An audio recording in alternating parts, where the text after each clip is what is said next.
Greetings, salutations. Yes, as a matter of fact, I am wearing an uber mystical third eye with properties of magical enhancement. Thanks for noticing.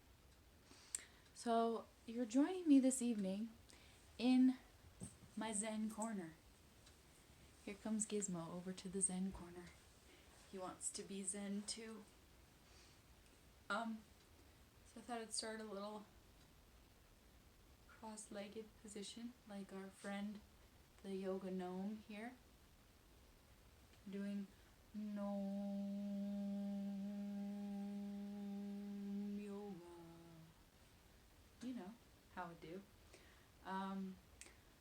I'll just go ahead and show you right now because I feel so compelled that this thing, that is an interactive prop here, also just happens to be, oh, another book in there, a giant sand dial. What do they call these? I love these things and I cannot think of the wordology. Time, hourglass. Thank you, third eye brain indicator. So yeah, wouldn't it be crazy if it took me the length of time of the sand? We'll see. I can be a little wordy, but I'm trying to bring you some zen. Bring the noise, bring the funk, bring the zen all at once. I felt that the world was generally not well today.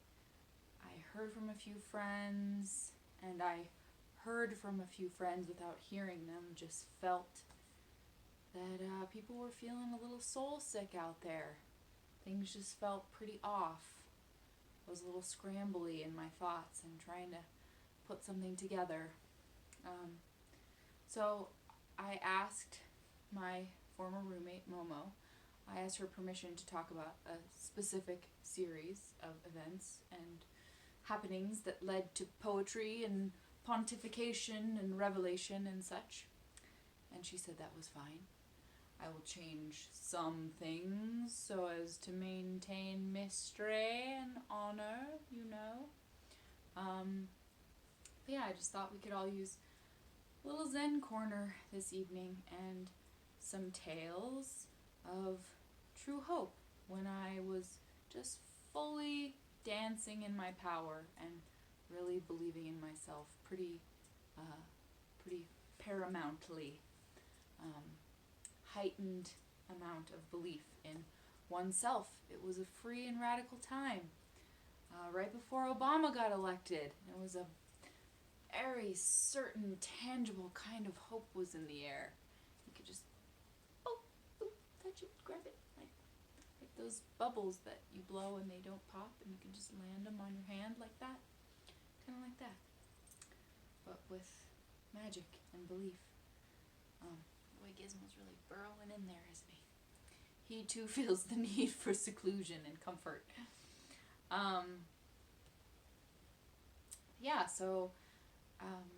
There are some stories woven through here that you have to make a choice whether or not you believe it. And it's cool if you don't, but I'm just throwing it out there for the ones who want to pick it up, who do choose to believe, who need a little something impossible to believe in right now. So I busted out this bad boy, and I'm probably just going to have to go ahead and scoot closer to you now that it's really shaken down here, guys. Because I want you to be able to see what I'm working with in these tales. Scoot, Gizmo. We're going to come right up to you here. Here I am. Hello. Howdy do. Yes, hello. Now I feel closer to you. And closer to the whole world. Check that out. Global pillow. You can just cuddle it. That's what it needs right now. You're gonna be okay. Are you gonna be okay?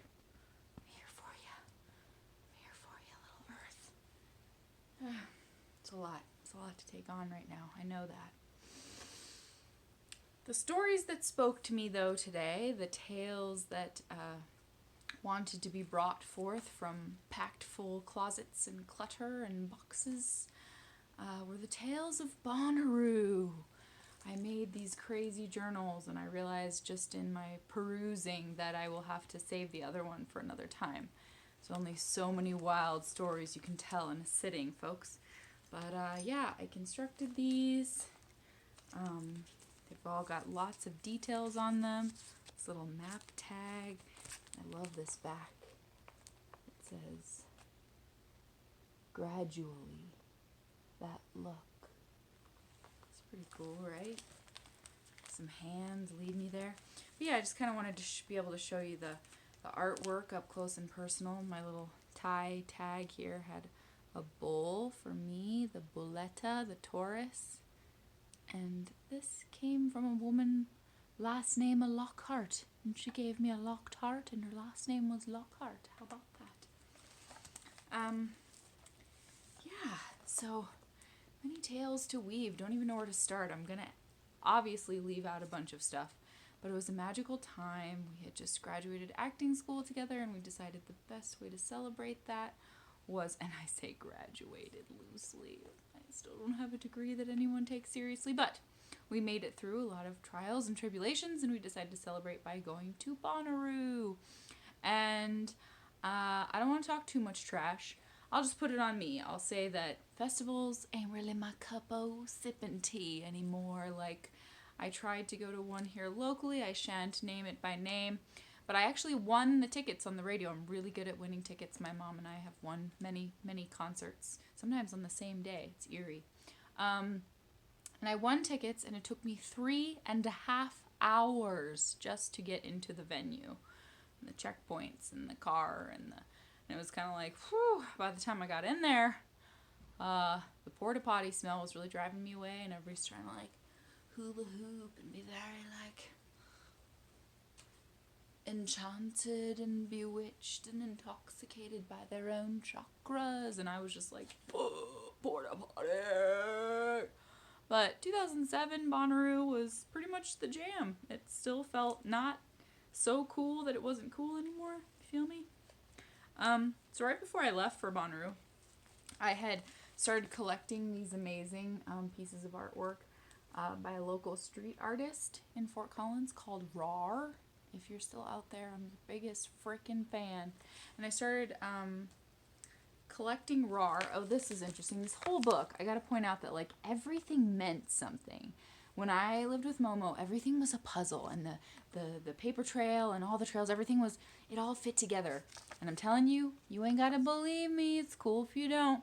I wrote down this random sequence of numbers, have literally no clue why. And then about a year later, I went to go visit LA, and this was the sequence of numbers on my plane ticket. What? I don't even know why I wrote this down. Anyway, yeah, so before we left, I had become very, very into RAR, and so you'll see several of those throughout. I'm just going to kind of tell the story as it evolves. We'll get through it here. A lot in here kind of reminds me of Zen and Tao, and I've been very into the Tao lately and trying to read up on my Taoism, and if I was going to pick a book that sort of did it for me, it would be that or The Prophet, Khalil Gibran. Those would be kind of my books that speak to me. But yeah, I was very in my spiritual little essence and tapping into everything, believing in everything, trying to just revel in it and be present in it and not mess it up with youthfulness. But I did a lot of times mess it up. The youth is definitely wasted on the young, you know.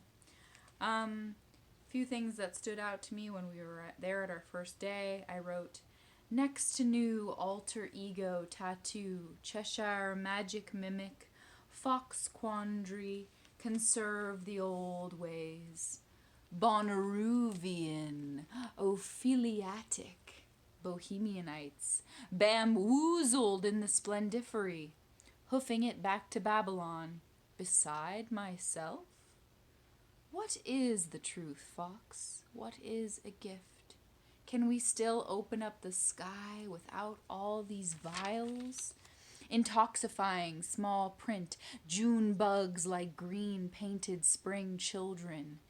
Is it this breast barren abandonment, idolescence, sun-kiss shouldered, to and fro, shadow-fearing pioneers, tassel-tugged, putting their money where their mouths was?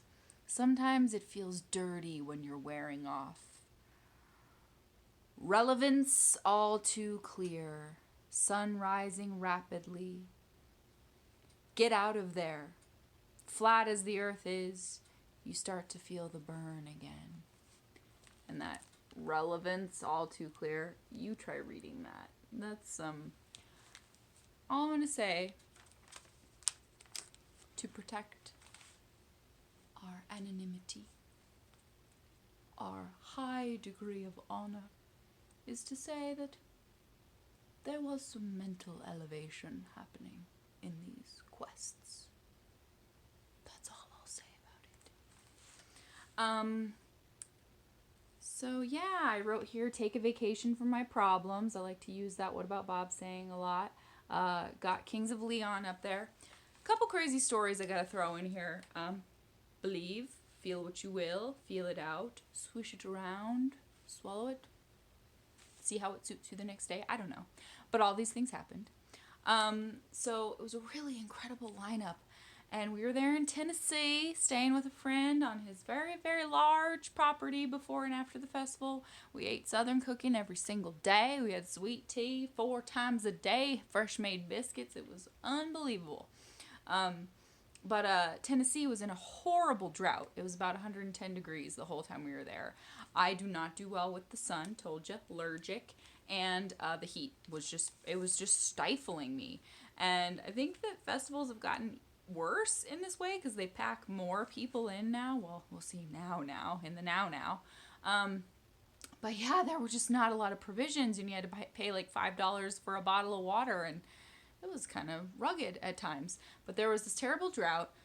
Kings of Leon performed, and think what you will of them as well, but I know they had like some snake handler kind of background, kind of things going down, shaking down. There was a very mystical tone to them playing, certainly. Some sort of crazy glitch happened. It was like really everybody was feeling it, and you could tell we were all in it. And there was some sort of very bizarre glitch, and everything cut out, and they got very flustered and very upset.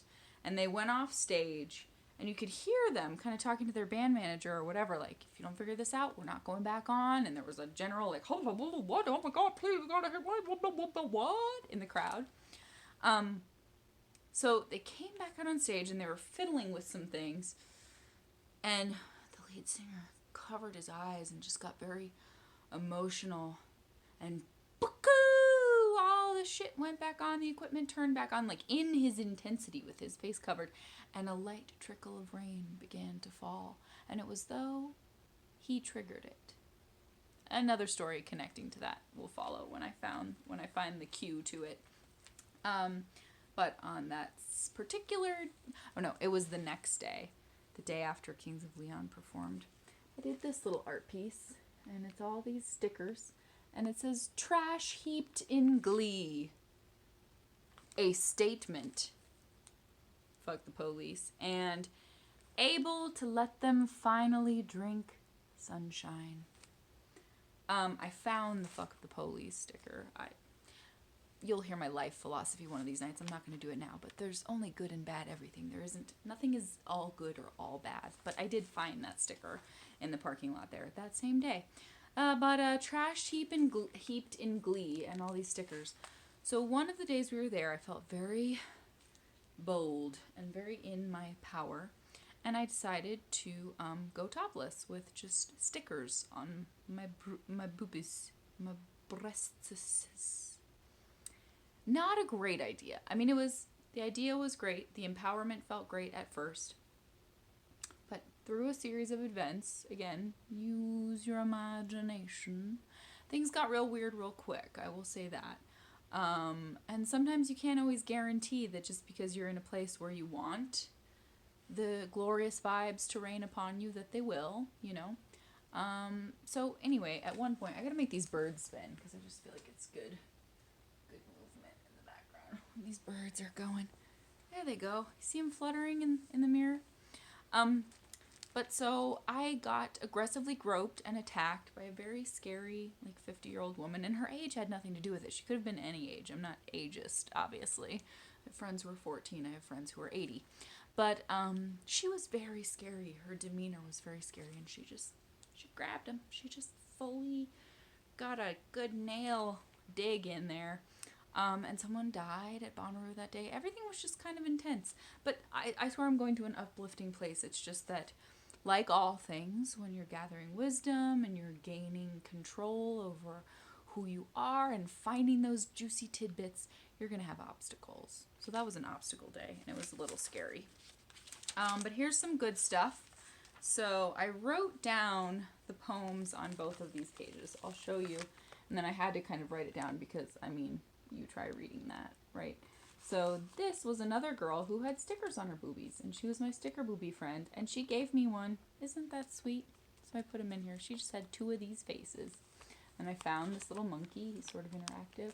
And then this one is one of many poems I wrote in a circle, so it goes around the page like this. Very difficult to just read looking at it. I had to write it down.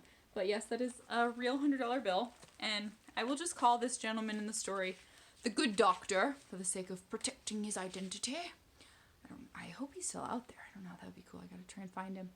But we met this guy, the good doctor, and he had these laser light beam gloves where he was like dancing, and there was a different color light, and they were all like synthesized to music, and they would change with the beat, and they were absolutely incredible, head to toe, crazy outfit.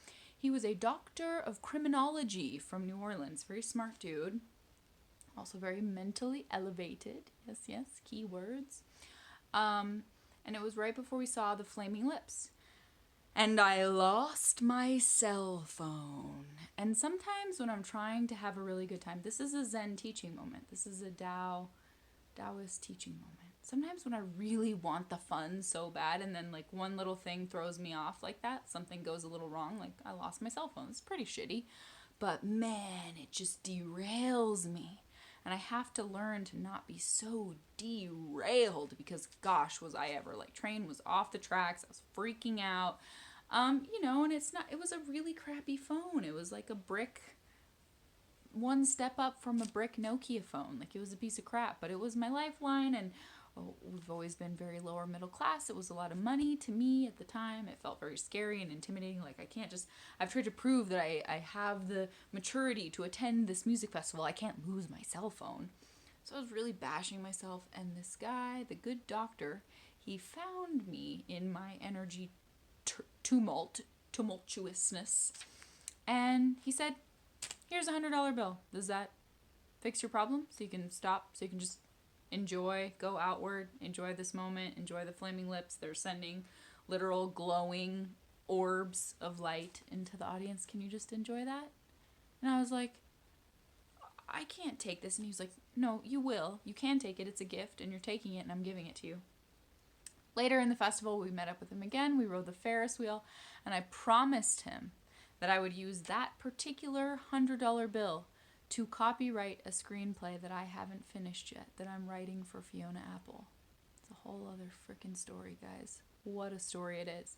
But I promised him, and I was beating myself up. Again, Tao teaching moment. I was beating myself up that circumstances beyond my control had kept me from finishing this screenplay. A lot of life has happened, organs have been lost, etc. And I was beating myself up, but you know what? It's a really beautiful thing that I've held on to this $100 bill, because I promised him it would only be used for that, not used for a cell phone, and that this exact piece of money would go to that prospect and to that intention. And it's okay. It's beautiful. I've been so desperate for money so many times since then, and could have easily just been like, I got it. I have to have it. I mean, like, no money. Nada. None. Nowhere. None at all. And I couldn't. I had to hold on to it. And so it's still there, and I think that's kind of beautiful.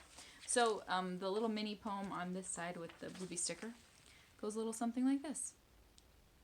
Culture-starved tribes sliding in a mad dash for liberty. Is this our long time coming? The disconnected E of destiny. Define destination. And then the little poem on the other side about the good doctor. Says, "Oh, sweet doctor, and your pierced soul perception dance, finger lit in your curious next dancing, unmasked by revelation's gold, strange kind of kind in the eyes, handing off earth's great possibilities like candy bits, doling out the god-thrust paper tiger, rolling currency like a joint to be passed, mother milk molecules to taste, suckle, like an oxytocin trough, gallant warrior of swampland mystery. How humbly paths seem to cross and twist. How again will our eye contact impact this long-spun marble of earth, rotund, full of what we trickle in her. Inner space is closer than ever as he holds my hand, really giving it to me." So that was a good experience. And then crazy moral of that story is someone turned my cell phone in at the very end of the festival. Last day I heard my name being bellowed over the loudspeaker and I came back to that very Ferris wheel. So then I tracked down the good doctor, a little while later and tried to get him the money back. And he said, "We made a deal and I'm still going to keep it.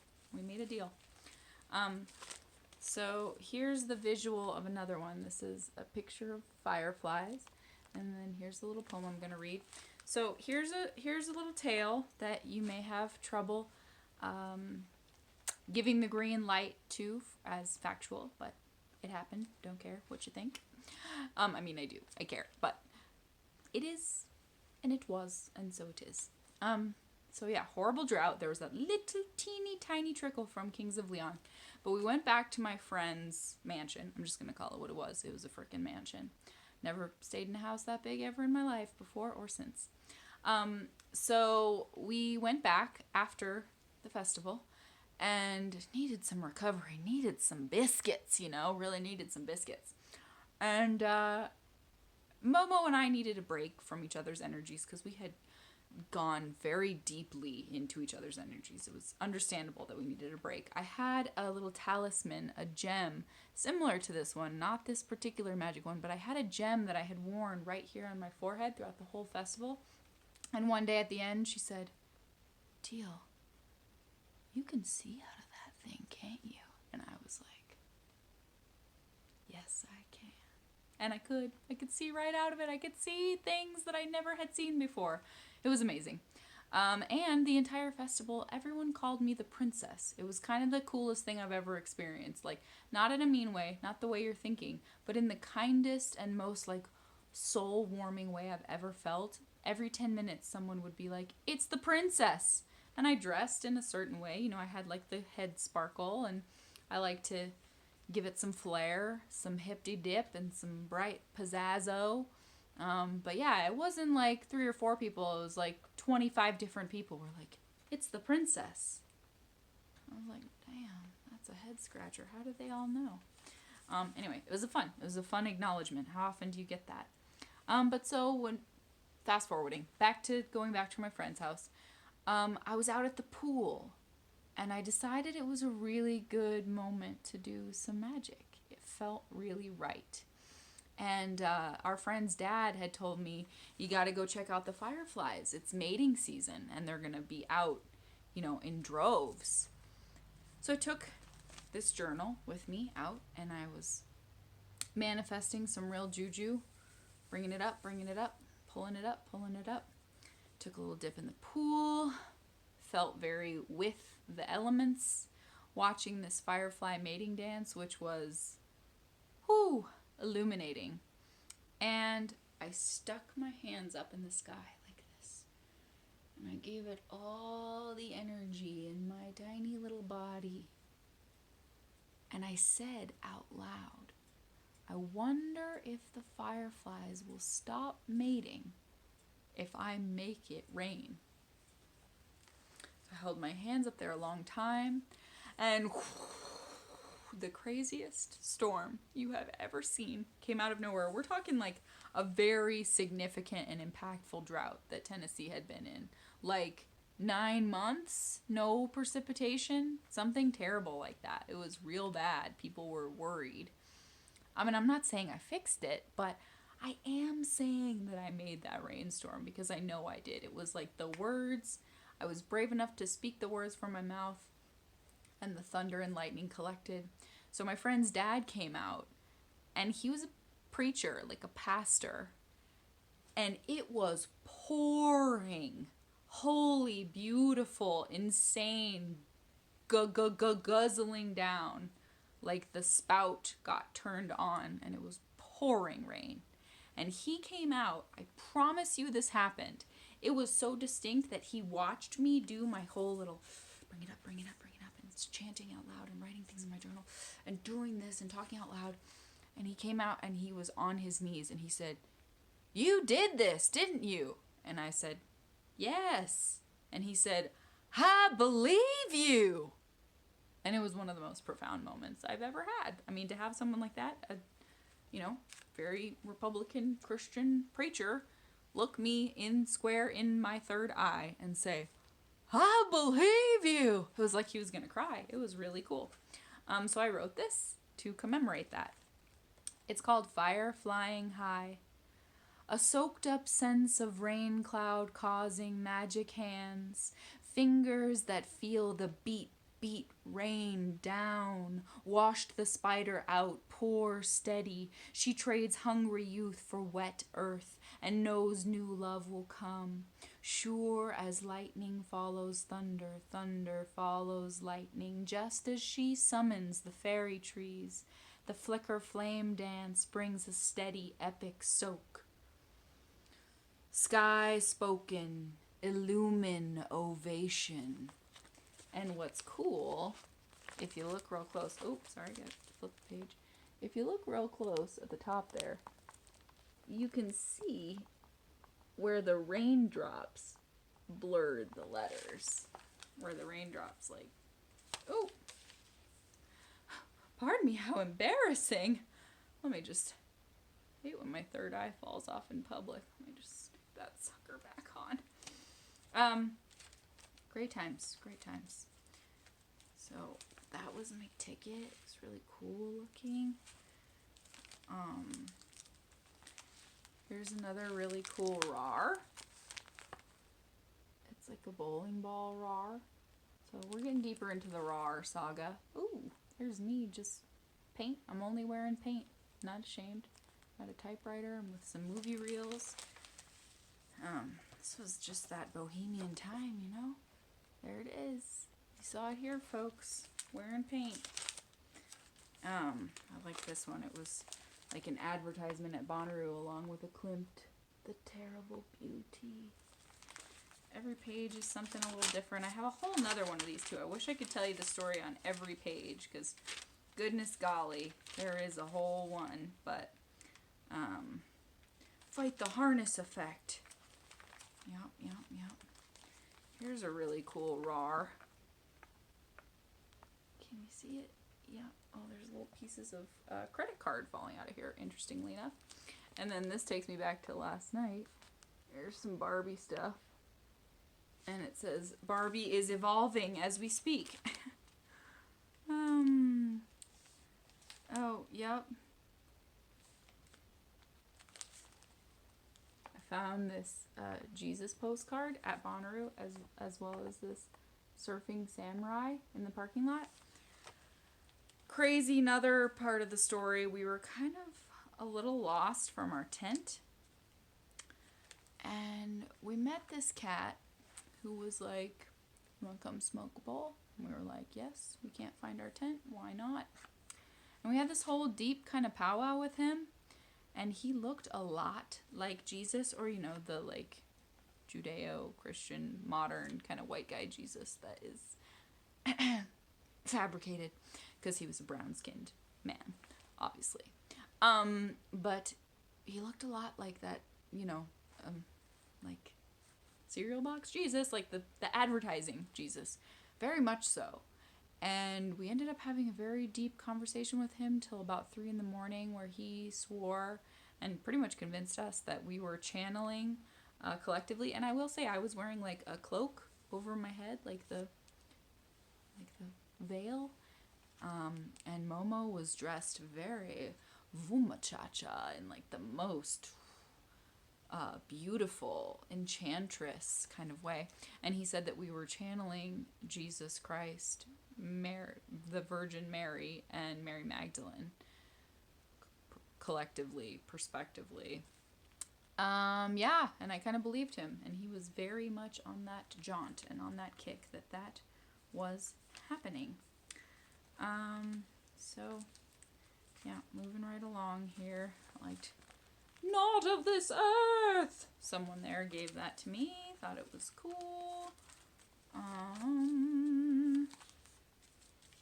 All kinds of stuff. Disaster baiters. That's a cool little. I don't even know where that came from. And a holographic eye. We dare you to watch. This wasn't related to Bonnaroo, but I found that at Kinko's in the machine. It's always a fun time when you find something. Ooh, I love this RAR. Looks like this face this way, this face this way, this face, this face. Ooh, the Freedom Fairy. That's a whole other long story, but that was a thing I dressed up as once.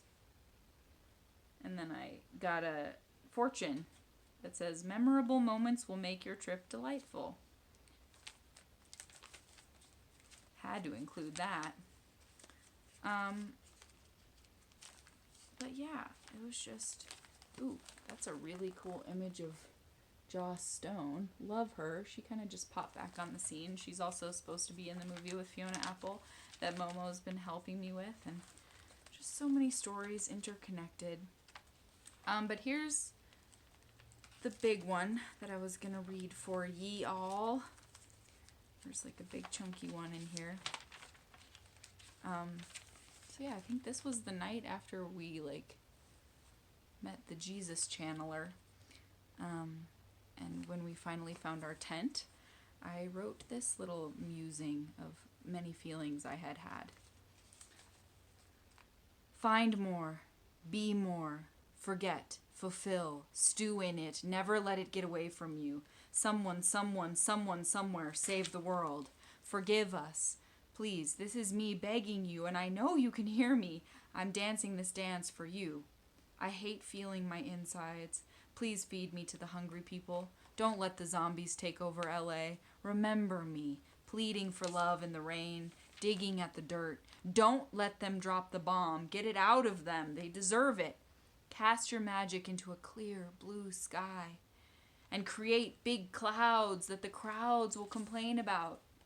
And I promise you I wrote that before I made the storm come. That was just like poetic musings, y'all. Create big clouds that the crowds will complain about. Feel this vibration. Do while it's inside you. Wake up, breathe. Okay, yes, you are breathing. This is a good thing. What's for breakfast? Please make the remarkable scene the next one. Are you still smiling? Congrats. Come find me. Is it all right that I'm in love with everyone? Take me down. I've been seeking rabbit holes since I fell out of mine. Him, why him? Let it dribble out 2 inches in front of you. Don't crack your tailbone. Write it down. Write, why don't you? Write. Pretend you are from some exotic foreign land where it just doesn't matter. Learn to change your handwriting. Remember more. Deep beauty all through you. I know, I understand. It went deeply through you. Be mesmerized often. Get it all down on paper. Protect her, protect her, protect her. This cool rainbow pencil. She is in need of you at this moment. Touch her, place your hand to her to remind her that she exists. She does not know what to do with touch these days. She's just a lady, you know. We've been treading on her heart too long. She's the loneliest broad in the universe. Where's the sun these days? Sitting cross-legged on the brink of it all. Is she ready? Go, girl. You have to go this second. Tragic dreams of you carry me under. Let the lights lift me up. Is this the obvious tide, or the kind that carries you under? Take us all there. Take us to that rare space we've dreamed of. They found it. Don't worry, everyone. They found it. Now you can find it too. Just open up your eyes. You could be a winner instantly. Uncover all of your lurid mysteries. Unlock us in this space. Reinvent these cages. Digress to better days. Read the spell. Then mix, mix, mix. Don't cover up your big toe when the water is near. Shed your second skin and be there with me. Time shall now elapse just as you choose it. Set this bar so high you can taste the aftermath for days on end. Conclude. Harmonize. Get it on hardcore. Make it happen. Fucking dance, why don't you? Oh yeah, and P.S. God, goddesses, Jesus, Buddha, anybody listening, end these endless wars. Free us. Open the door, please. Oh yeah, and send in the fucking clowns. Clowns with a Z. And that just ties into other shit I've been talking about, clowns. My third eye fell again. It's okay. Look how cool it is on the skin. It's majestical. It's no bigs. I'll just keep it over here. Yeah, so that was a great little ditty. It came out of all that passion. Here's a really cool RAR I found. You see her holding those heart balloons? So the cool story about RAR is the more time I spent with Momo, the more I felt that every stitch of paper meant something. Here's another one. And I was just big into the clues. I loved this piece of art I found. It says, and the desire to throw rocks. We all have that desire sometimes. But yeah, so I was very convinced that every piece of paper meant something. And the more I found these RARs, RAWR, the more I was convinced that we had this cosmic connection and I was meant to be finding them. So then somebody gave me some crap, as people often do when you're feeling enthusiastic about something. And they were like, that's art. You're stealing somebody's art. And I said, no, I think that this artist, that's the point, that he knows that I know that's the point. Or she, maybe it's a she, I don't know. But I really defended it, and I really felt like, no, they're in on this with me, and it's part of this secret gingerbread trail. It's the breadcrumbs, and I'm finding them, and I believe that. And this person was trying to argue with me, like, no, you're stealing art, and it's rude, and I just felt so confident. And then one day, after work, I was wandering around, pretty sad. Started to drizzle rain a bit. I felt very melancholy, and I found a RAR on the dumpster that said, if you're stealing this sticker, then you get it. And I was like, yeah. And I just felt so connected to that. This is a beautiful little one from a book. I can't remember the lady's name, but I'm going to find it. It says, build castles and leave them for the moon to find. That's pretty lovely. This was a monk that I actually saw build a mandala in Loveland. That's some of the sand from the mandala down there. Pretty crazy. That was quite an experience. This was a very cool RAR that was a pill, and that's with this Black Keys advertisement. The Black Keys played at that Bonnaroo, as did Spoon. And they both, like, elevated me to this level I've never even felt. I like this, like, Fuel Man. And then this RAR is kind of 3D. As is this super rad red one. And then I think this is from Devachka. This Russian lady. This is a really good RAR. It's next to this little thing from that same book. Gotta find the lady. Can't remember her name. But it's, like, motivating stuff. It says, the inner critic puffs up and becomes enormous. He stands at the gates shouting about content, form, and grammar. His only job is to prevent me from actually writing. That's how I often feel. And then it's next to this really special RAR that I painstakingly took it. Can you see how sad he is? He's like holding some flowers and he's kind of hunched over in these stripy pants. But yeah, I had to piecemeal that back together from, almost being impossible to keep whole. Isn't that a metaphor? Yeah, and that's about that for the show and tell in this one. I've really enjoyed showing it to you. It was just such a special time, you know? We just really tapped in and decided to be our most potent and powerful selves and shine light out and, gosh, sleep in the dirt in 110 degree weather. It was so intense and deeply meaningful and prophetic and life-changing and all that. So I decided to read a little bit of my Tao of Pooh to you as well, just because I feel... I was talking to Momo tonight, and she said so many hysterical things. I was laughing in a way I have not laughed in so long. And she was saying something like, Teal, you know that you could just, like, sit in a chair, you know, right? You could just sit in a chair and do the poem. But no, you have to tell the person that led to the dream, that led to the occurrence, that led to the poem, that led to the story, and about the person who introduced you to the person, and it's all connected in the backdrop, and the thing you're wearing has to be about that as well.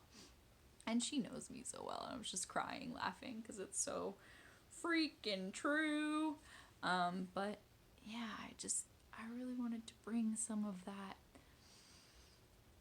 indescribable, non-translatable mojo, self-affirmation. I don't know, that sounds cliche, but it's true. Like, I know that I come with brightness and I bring brightness for you, but it isn't always easy for me to show up with this, I promise. And I just feel the soul sickness right now and other forms of sickness and just things we're fighting through. And I understand how incredibly difficult it is to shine through that, but I think we have to. So there's some inspiring stories for you. I hope you liked them. I have more coming. There's a whole other journal from that same triumphant journey, and we'll dive into it at another time. But I just decided to open up to... I always mark things in books. I always put little sticky notes and markers, and so I just decided to read in a spot wherever I had it marked. This is what got me to grow to love Taoism so much. But the little piece of paper I wrote in here was also a little spiral writing. It says, "The path of the individual liberation, the bodhisattva path of wisdom and compassion, the tantric path of indestructible wakefulness." That was good. I'll just read you a little snippet that seemed pretty relevant to what I'm trying to give you tonight. It's a whole backstory, but it says, "The way of self-reliance starts with recognizing who we are, what we've got to work with, and what works best for us." "How would you explain it, Pooh?" "Oh, with a song," he said. "A little something I just made up." "Well, go ahead."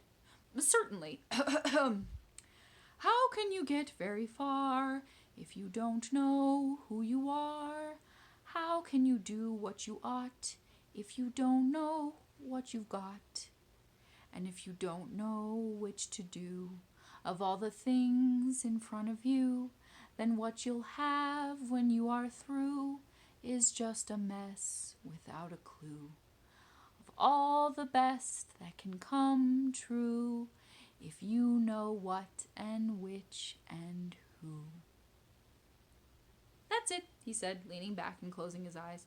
"A masterpiece." "Well, better than average, maybe. Sooner or later, we are bound to discover some things about ourselves that we don't like.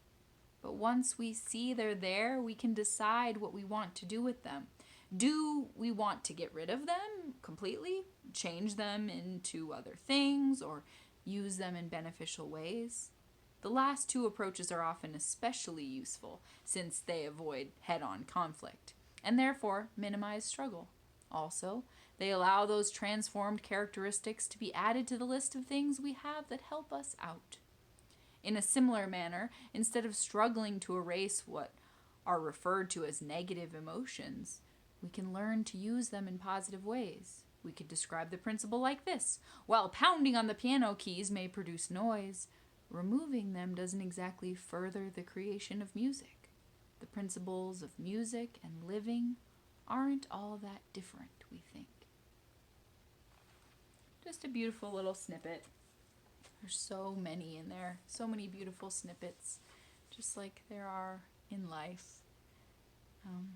Yeah, I feel like I could talk about that voyage all night, and just that aliveness, my goodness, the dancing with every single cell in your body, even the embarrassing ones, and showing up with your full self in 110 degrees and still giving it all the way.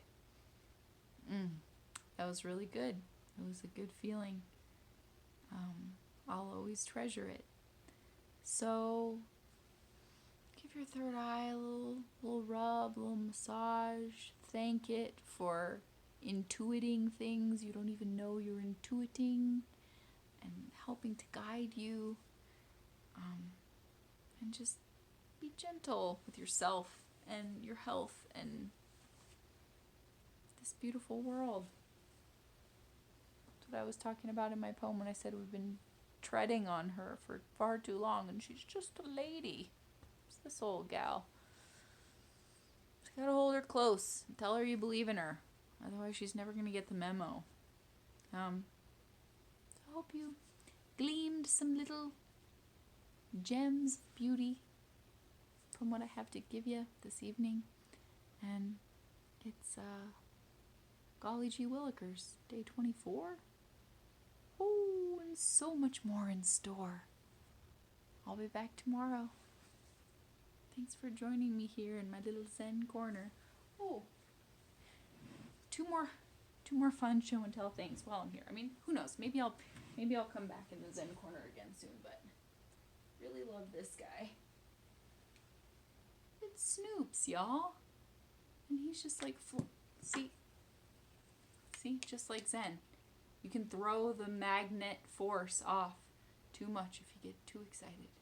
Yeah, he's just on this lovely little thingermadoodle. And hold please, one moment.